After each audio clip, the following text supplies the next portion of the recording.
नमस्कार, मी संजय भोकरे. आपण पाहताय जनप्रवास लाईव्ह. सध्या महाराष्ट्राच्या राजकारणामध्ये ओबीसी विरुद्ध मराठा हे आपण बघतो युद्ध कसं चाललंय. आणि त्याच्यात आता भुजबळ ओबीसी नेते प्रचंड मोठे नेते तर आहेत आणि आक्रमक इतके झालेले आहेत की ते ओबीसीच्या नेत्यांवर सुद्धा शिव्या द्यायला चालू केली त्यांनी. पण नक्की ह्याच्या मागचं राजकारण काय ह्याच विश्लेषण आज करण्याची गरज वाटली. कारण भुजबळ तसे मॅच्युअर व्यक्तिमत्व, अभ्यासू, हुशार, आता राजकारणातले त्यांचे अनुभव खूप मोठे. परंतु अचानक त्यांनी विखेंना टार्गेट का केलं असेल? वास्तविक विखेंचे आणि त्यांचे संबंध पण चांगले होते.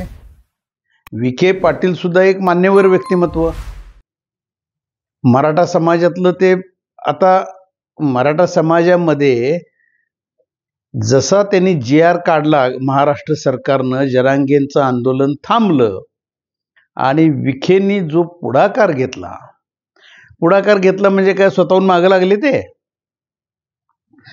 देवाभाऊ राज्याचे मुख्यमंत्री आणि सगळ्या नेत्यांनी सगळ्यांनीच ठरवलं ना की बाबा हे आंदोलन थांबलं पाहिजे.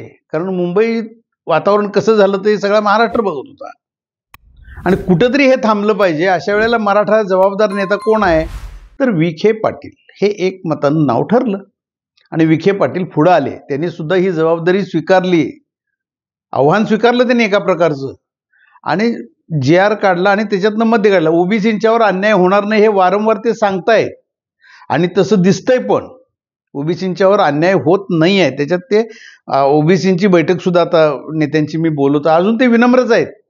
भुजबळ एकेरी शब्दात बोलतायत, भुजबळ त्यांच्यावर अटॅक करतायत, तरी सुद्धा ते विनम्रपणे बोलतायत अजून.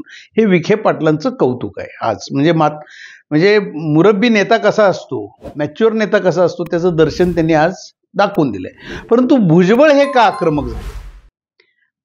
मग ह्याच्यामध्ये ज्या चर्चा चालू आहेत आज, त्याच्या एका खांद्यावर बंदूक शरद पवारांचे आहे, एका खांद्यावर बंदूक एकनाथ शिंदेचे आहे, असं एका राजकीय नेत्यानं नाव न घेता सांगितलं.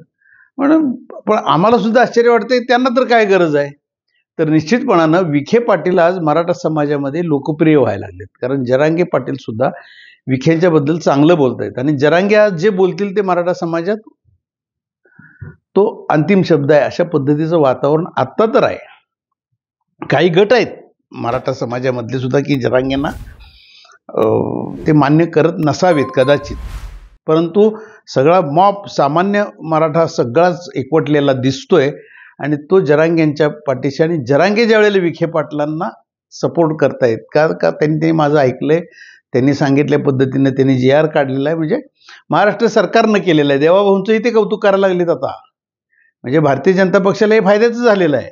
परंतु ओबीसी मध्ये आज भुजबळांनी जे विखेंच्यावर प्रहार करायला सुरुवात केली आहे आणि ते नुसतं ते करता करता थांबलेत का? वडेट्टीवारांना सुद्धा टार्गेट केले. परंतु वडेट्टीवार हे ओबीसी मधले भांडणं हा थोडा बाजूला विषय घेऊया, पण महत्वाचं हे ठरतंय की मराठा समाज जर का विखेंच्या मागे एकवटला तर शरद पवारांचं काय? हा जरांगे सुद्धा बोलता बोलता बोलून गेले. जरांगे पाटील पवारांच्यावर सुद्धा ते टीका करू लागलेत. ओबीसींना दिलं का सगळं? हे ओबीसींना रिझर्वेशन कुणी दिलं? पहिला शरद पवारांनी दिलं. म्हणजे खऱ्या अर्थानं मराठ्यांचा घात कुणी केला तर पवार साहेबांनी केला, असा आता ते आरोप करू लागलेले आहेत.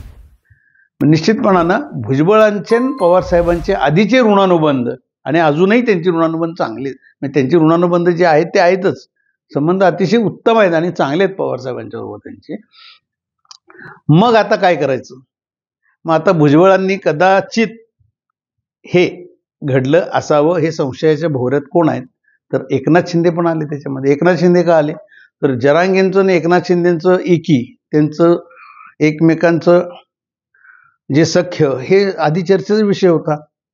एक आंदोलन त्यांच्या शब्दाला मान देऊन जरांगेंनी सुद्धा 2 पावलं मागं आले ते ना. वाशीपर्यंत गेलेले परत आलेले आहेत, नवी मुंबईतनं परत आलेले आहेत आश्वासनं घेऊन. परत ते जमलं नाही म्हणून परत आंदोलन झालं आणि परत मात्र विखेंनी त्याचं नेतृत्व घेतलं आणि राधाकृष्ण विखे पाटील ह्याच्यामध्ये यशस्वी झाल्याचं दिसतंय. GR तर निघालाय. आता मुख्य ते गॅजेट हा मुद्दा. मग हे विषय आता हळूहळू समोर येतील. काही मराठा मंडळी सुद्धा आता बोलत आहेत की नाही हे फसवं गॅजेट, आता जी आर आहे तो फसवा निघालेला आहे. म्हणजे ते गॅजेटचा जो विषय आता घेतलाय ते काही खरं होणार नाही, ते काही तशा पद्धतीनं दाखले मिळणार नाहीत, असं आता उलट सुलट आरोप हे होत राहणार. परंतु ह्याच्यात राजकारण काय आहे? भुजबळ हे खुलासा करणार आहेत का? माझ्या खांद्यावर बंदूक कोणाची आहेत ते सांगणार नाहीत. परंतु विखेनं टार्गेट करायचं कारण काय? चर्चा करा, बसा, आणि जर का खरोखर ओबीसींच्यावर अन्याय होतोय हे पडद्याला समोरासमोर विचारावं ना, आणि त्याला उत्तर द्यायला मी समर्थ आहे म्हणतात विखे पाटील. असा अन्याय होणार नाही ओबीसींच्यावर, असं जर का ते म्हणत असतील तर समोरासमोर बसून ही चर्चा करायला पाहिजे. आज महाराष्ट्र सगळा बघतोय, 2 मंत्री एकमेकाकडे, तुम्ही सुद्धा ओबीसी मराठावाद करताय. अहो तुम्ही काय शपथ घेतली आहे भुजबळ साहेब? मंत्री बनताना काय शपथ घेतली आहे? सर्व समान आहेत तुम्हाला. मग इथं ओबीसी मराठा कसं काय येते? तुम्ही राजीनामा द्या ना, मग पहिल्यांदा राजीनामा द्या आणि मग असल्या गोष्टी करा ना तुम्ही. विखे पाटलांच्याकडनं कुठलेही वावगे शब्द गेले का? तर गेले नाहीत. आणि मराठा समाजात लोकप्रिय व्हायला लागलेले हे कदाचित कुणाला बघवत नाही आहे हे सगळ्यांना कळतंय. अशा पद्धतीचा आता उल्लेख न करता शरद पवारांच्याकडे बोट दाखवू लागले सगळेजण. हे गणित राजकारण कुठं जाणार आहे उद्याच्या काळात हे बघण्यासारखं असेल. विखे पाटील मात्र अजून विनम्रतेनं घेत आहेत आणि ओबीसी मराठावाद होऊ नये ह्याच्यासाठी त्यांनी प्रयत्न करतायत आणि तेच प्रयत्न करावेत. आणि देवाभाऊ राज्याचे मुख्यमंत्री निश्चितपणाने यावर पडदा पाडतील अशी अपेक्षा धरायला हरकत नाही. आज इथंच थांबू, उद्या पुढच्या भागात.